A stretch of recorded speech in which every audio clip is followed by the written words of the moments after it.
Hi everybody, I'm Mike, this is Budget Guns and Gear Reviews, and today we're going to talk about something you really need to know if you're a new gun owner. So stick around, maybe we'll learn something together.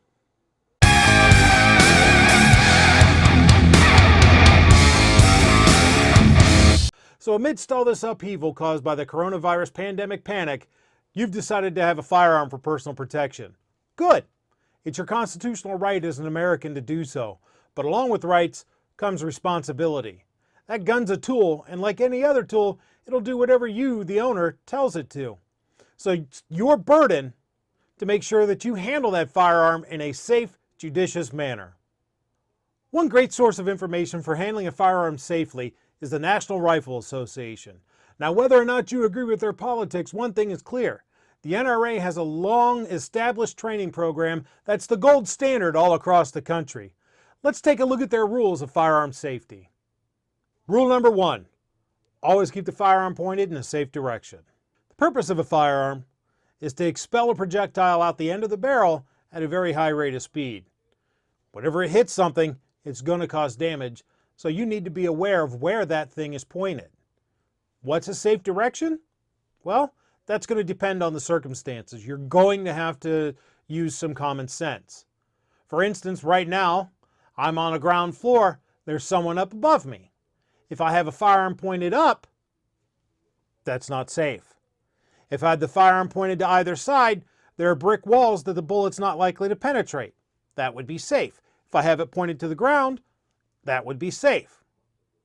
If I were upstairs, I couldn't point it down to the floor because that wouldn't be safe. It might hit someone below. So again, you have to be very careful and use your judgment about what a safe direction is. Rule of thumb, if there's a person there, or a pet, or something that you don't want to destroy, don't point your muzzle at it. Rule number 2, always keep your finger off the trigger until you're ready to shoot. In order for a firearm to expel that projectile at the end of the barrel at a high rate of speed, there are several things that have to happen first. First, the trigger gets manipulated in some fashion. That causes either a hammer or a striker to be released, which causes the firing pin to impact the primer in the cartridge. That primer then ignites and lights the powder charge, which causes a cloud of hot gas to expand rapidly. That has to escape. It has to go somewhere. The easiest place for it to go is out the end of the barrel, and it has to do that by pushing that projectile out of the way. That causes the projectile to go speeding out the barrel, right? So in order for all that to happen, first things first, trigger has to be pressed. Keep your finger out of the trigger guard and off of the trigger until you're ready to shoot. Now, there are exceptions to this rule. Some pistols, like this Glock, require you to press the trigger in order to disassemble it for cleaning. You may also wish to do some dry fire practice. You have to learn how to clear the firearm first and ensure that it is not loaded before you do those things. And we'll go over that in a moment. But for purposes of now, what we're going to talk about is where you should put your trigger when you're handling a firearm. If you notice, my finger is along the frame off of the trigger guard. It's nowhere near the trigger. If I need to get it there quickly to fire, I can easily do so. But the safe place is to have it up here.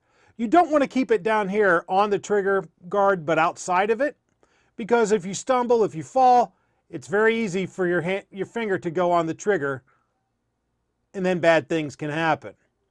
That's why you keep your finger up here along the frame. It's the same with this single action revolver.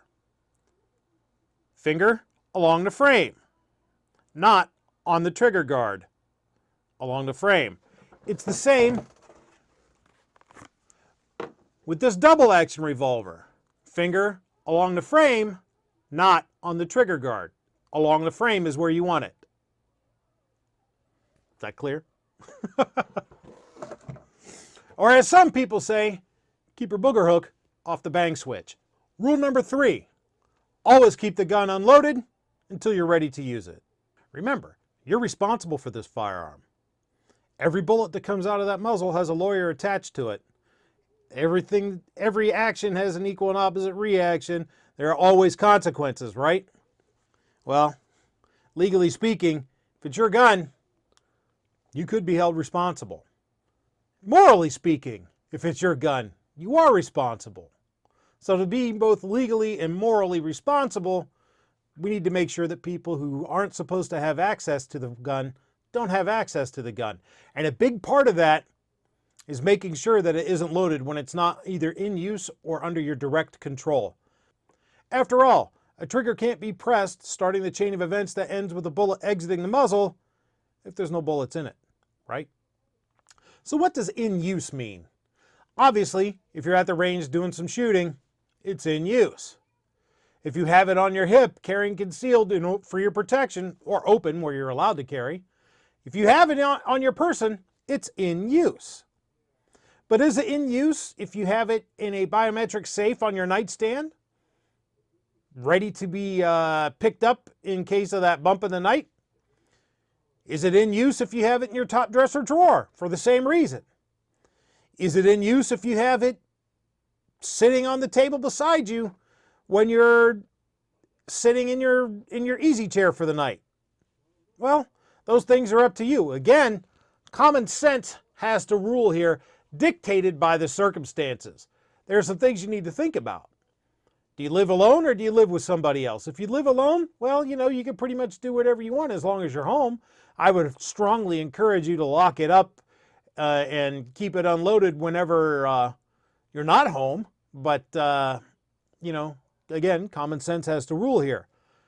If you live with someone else, what's their level of experience with firearms? What's their judgment level? What's their maturity level? What's their ability?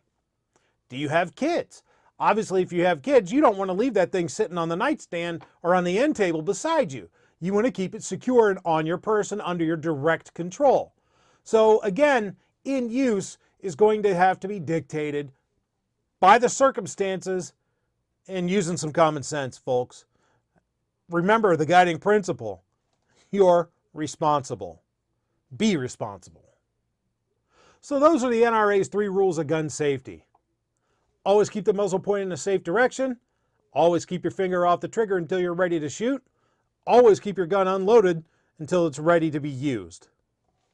There are a couple other things you need to know, though, that aren't covered by the NRA's 3 rules. One of them is know your target and what lies beyond. Again, with this theme of responsibility, you're responsible for that bullet. I said earlier that every bullet has a lawyer attached, and I meant it. You could face legal or civil liability if you fire that weapon and the bullet hits somebody it wasn't intended to. So know what your target is. Know if it's likely to overpenetrate. Know if you miss, there's a sufficient backstop behind your target so that it can stop the bullet and keep it from traveling on and hitting something you didn't want to hit. Whether it be a house, a car, a pet, a wild animal, an innocent bystander, it doesn't matter. Again, you're responsible for every single bullet that expels from the muzzle of your firearm. Be responsible. Speaking of being responsible, alcohol, drugs, and guns do not mix. Anytime you're under a mind-altering substance, you shouldn't be handling a firearm. Now, I'm not going to get into the argument of what should be legal and what isn't legal and all that other stuff. I'm just going to tell you that common sense dictates that if your mind is altered, if your perceptions are altered, if your judgment's altered, your responsibility level's altered. And you should not handle a firearm. Because remember, along with this right comes the responsibility to do so in a safe manner. And if you're high or drunk, you're not going to do this safely. Okay, so now we've went over the rules of gun safety and a couple other things you needed to know. But earlier I talked about, remember the 3rd rule, keep your gun unloaded, right? How do you do that? Well, it's different depending upon which style of handgun you have. For instance, with this semi-automatic pistol, this is a Glock 26, in order to make sure it's safe and unloaded, you have to depress the magazine release button, which is located right here. So you press the magazine release button and you remove the magazine. These are snap caps used for dry fire practice and for demonstrations like this. This is not a live round.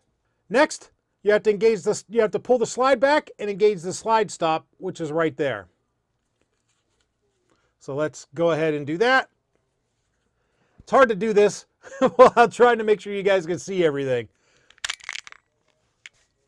So what happened there was the chambered round, again, it's a snap cap, was the chambered round exited from the chamber. It got pulled out.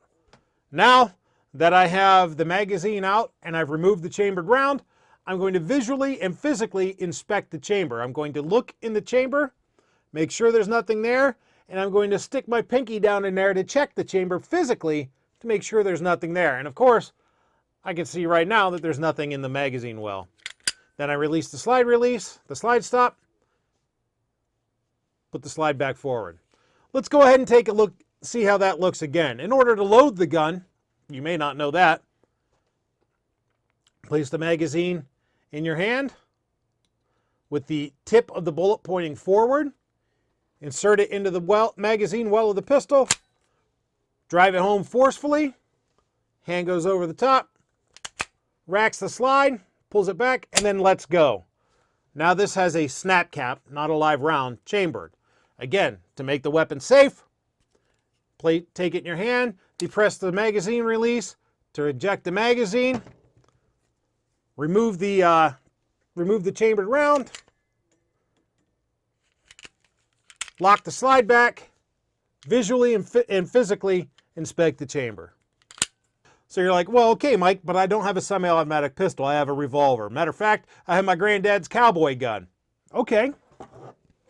With this type of revolver, which is a single action revolver, it's called that because the trigger does one single action, and that's release the hammer. It does not revolve the cylinder. That has to be done manually by pulling back on the hammer, like so. In order to make sure that this firearm is safe, you have to find the loading gate, which on this particular model is on the right-hand side. If you're holding it out, is on the right-hand side right here. So you flip open the loading gate, and you look down to see if there's any rounds in the cylinders. You would have to rotate it to make sure. Well, how do you do that? You pull the hammer back to half cock position. That's half cock. That's full cock. You want it in half cock. Open the loading gate, and right here under the barrel on most single action, matter of fact, every single action revolver I've ever seen, is the ejector rod. You push the ejector rod, and it will push the casing in a live round, if there is a live round, out of the pistol and onto the ground. These all happen to be empty rounds here. There is no propellant, no bullet, no nothing in it. They can't harm anything. I just have them in there for demonstration purposes. Then you rotate the cylinder, because on half cock that lets you rotate the cylinder. Press the ejector rod, expel another cartridge. And keep doing that. Rotate the cylinder, ejector rod, rotate the cylinder, push the ejector rod, rotate the cylinder, push ejector rod, and so on and so forth until you're absolutely certain that all of these all of these chambers are empty. But that's how you make safe a single action revolver. But the procedure is a little different with a double action revolver. This is double action because the trigger does two things. It both cocks and releases the hammer and rotates the cylinder, like so. Let me show you right now, empty. So this is what it does. Every time you squeeze the trigger, it rotates the cylinder, brings the hammer back until it hits the sear trips, and it releases it. Or you can also manually cock the hammer back on most double action revolvers and do the same thing. In order to make sure that this firearm is safe, you have to press the cylinder latch. Either pull it back or push it forward, and swing the cylinder out. It doesn't have a loading gate like the single action revolver does. On this particular model, since it's a copy of a Colt, you have to pull the cylinder latch back and then swing the cylinder out. Then you press the ejector rod, and instead of doing it once for each chamber,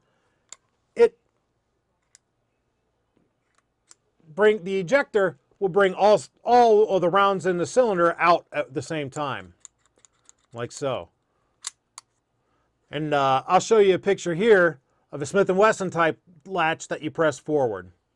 So once again, pull the cylinder latch back, swing the cylinder out, press the ejector rod, which forces the ejector out, which pulls out all of the rounds. To load it, you would place rounds in either with a speed loader or a speed strip or individually, and then putting your thumb or another appendage on the crane here, close the cylinder until it latches. Don't ever do the Hollywood flip it, because that'll damage, you know, flip it shut like that, because that'll damage the mechanism there, and you don't want that. You know, these things aren't exactly cheap, and you don't want to damage it and do any undue wear. So again, pull the latch, swing the cylinder out, press the ejector rod, eject the cartridges, close the cylinder, and this firearm is safe. So again, you know, I think it's a great thing that you've decided to be responsible for you and your family's safety. Awesome. Welcome to the club. I hope you stick around. I hope that once all this pandemic panic blows over, you continue being a gun owner, that you take it a little bit further, that you get some training, because while YouTube videos are a good place to start, nothing beats hands-on instruction with a good certified instructor. Highly encourage all of you to go get some training. You know, get the basics, and then if you like it, go a little bit further. You know, you could take the hobby of firearms ownership as far as you want it. There are plenty of hunting and sport shooting opportunities to competitions all the time, whether it be target practice or, you know, some more energetic and more robust shooting competitions out there. You know, the sky's really the limit.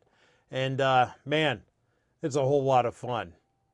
But anything that you do with firearms, do it safely, and above all, responsibly. I'm Mike, this is Budget Guns and Gear Reviews, and that was my look at some things that you need to know as a new gun owner. If you like what you saw, please like, share, subscribe. Consider becoming a patron on my Patreon account. Every little bit helps me bring content like this to you. And come on back. Maybe we'll learn something together.